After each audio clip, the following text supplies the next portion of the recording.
It rattles a lot. The paint quality is garbage. The sound system is garbage. There's a drone. There's one thing that fixes all of this. What we do here is go back.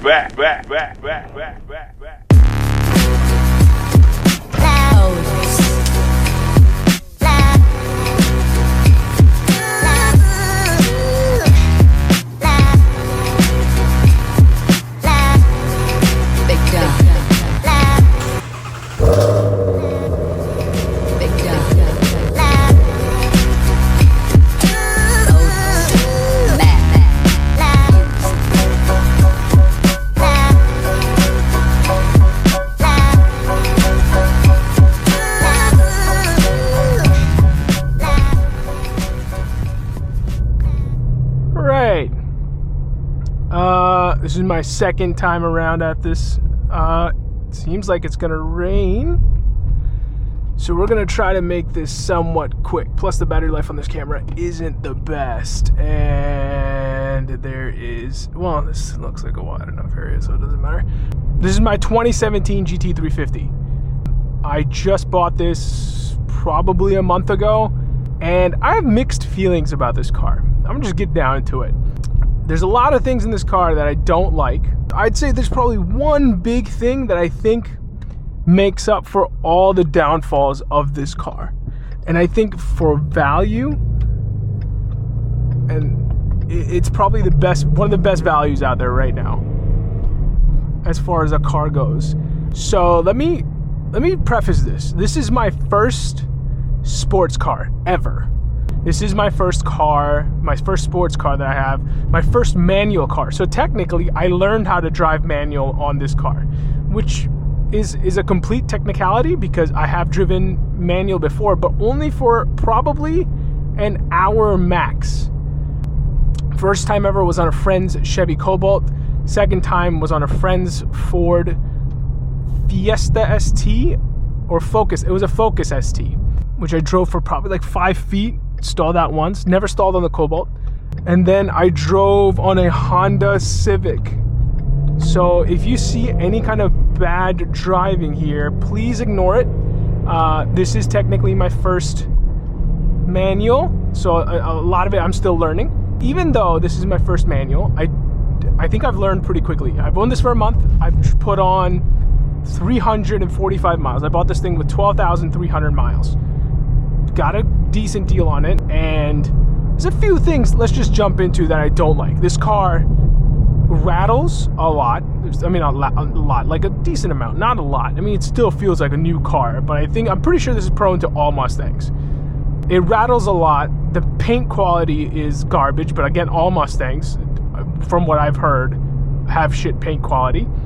The sound system is garbage. This is the shaker, not the upgraded one that you get in the later years.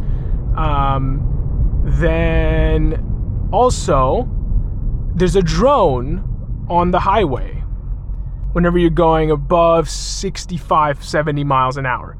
Now, there's one thing that fixes all of this. It's the exhaust note. There's also a few other things that are always concerning. You're always thinking, is my engine going to explode today? Is today the day that my engine grenades itself? I don't have a warranty on this. I know a lot of people recommend it.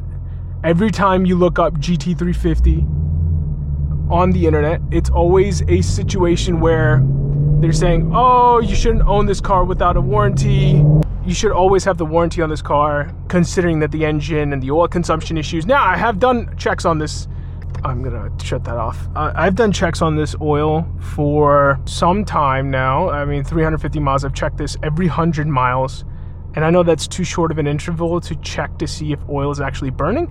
But by the looks of it, in 350 miles that I've driven this car, it hasn't burned a drop of oil. I'd say pretty good as far as it goes. I think Ford says up to 500 miles, a quart of oil is okay. I have not seen any sort of oil consumption on this vehicle in this particular car. And I think a lot of the issues that happen to these cars is because people don't let their oil temperatures get up to temp. And I think that's where, oh, don't, please bus. But yeah, okay, let's rewind back to why I got this car. I got this car essentially, let's put down,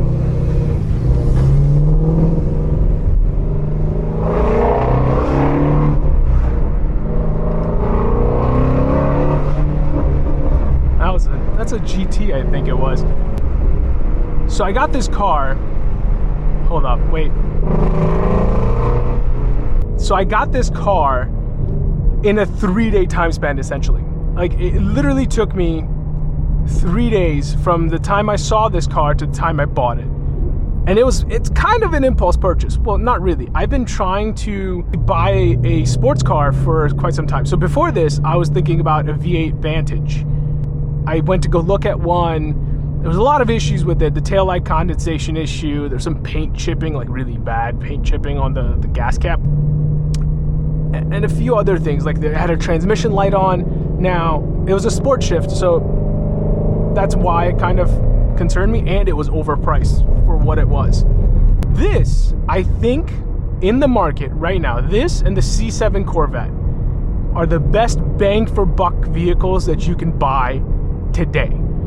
There is no other car sub 50 grand that gives you such an experience and such a smile on a daily basis. And I don't daily drive this car. This is my weekend car. The reason why I wanted to make this video is because I wanted to let people know that if you buy a good one of these, a good GT350 with, you know, good service history, one that hasn't been in an accident, hasn't been bashed and taken care of, the car will take care of you, right?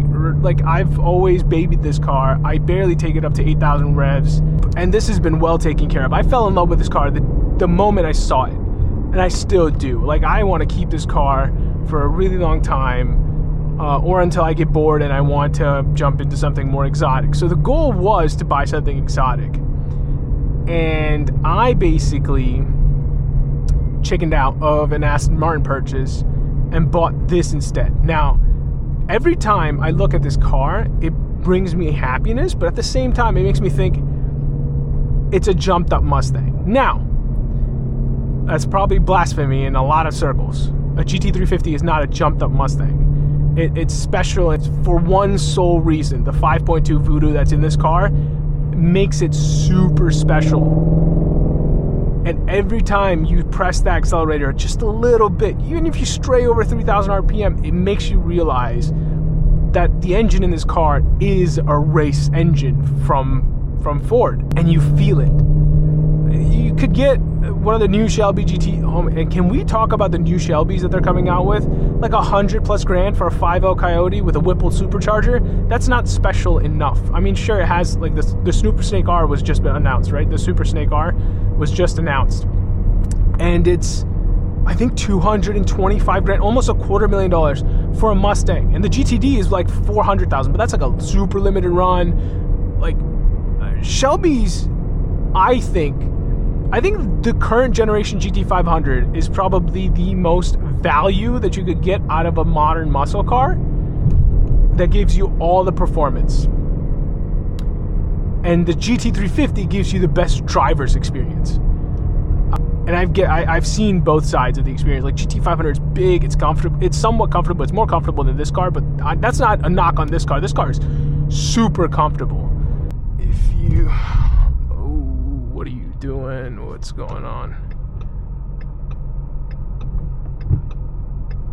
Where are you going? You know what? I'm just gonna go straight. Avoid people, blocking people in.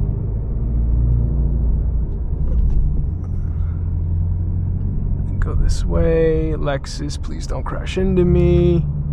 Nissan, what are you doing? Nissan, what are you doing? Okay, fine. Oh my God, we're going all over the place right now. All right, I'll see you guys in about 5 minutes. All right, that took longer than expected because my Sam's Club app wouldn't work.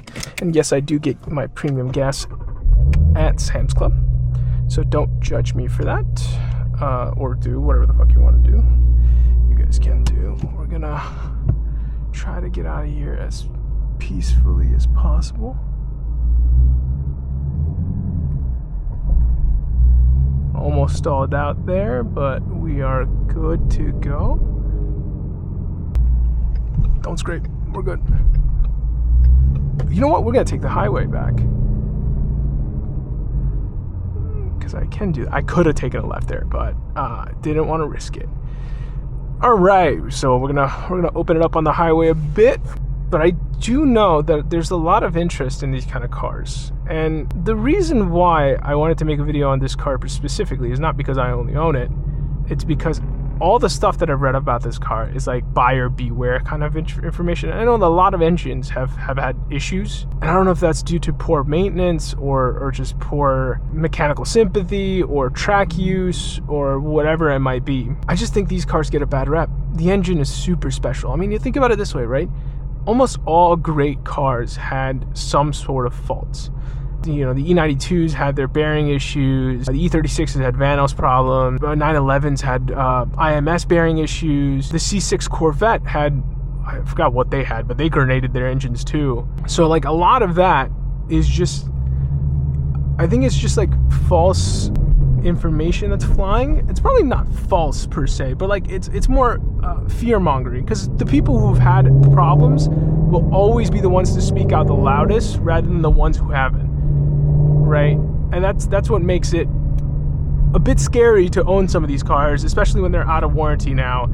8 years for any car is a long time, but a car this special or this race focused or can make a big difference on how it's been maintained. We're gonna join the highway in a bit, and I'm gonna let you guys hear I'm gonna shut up a bit and turn this down.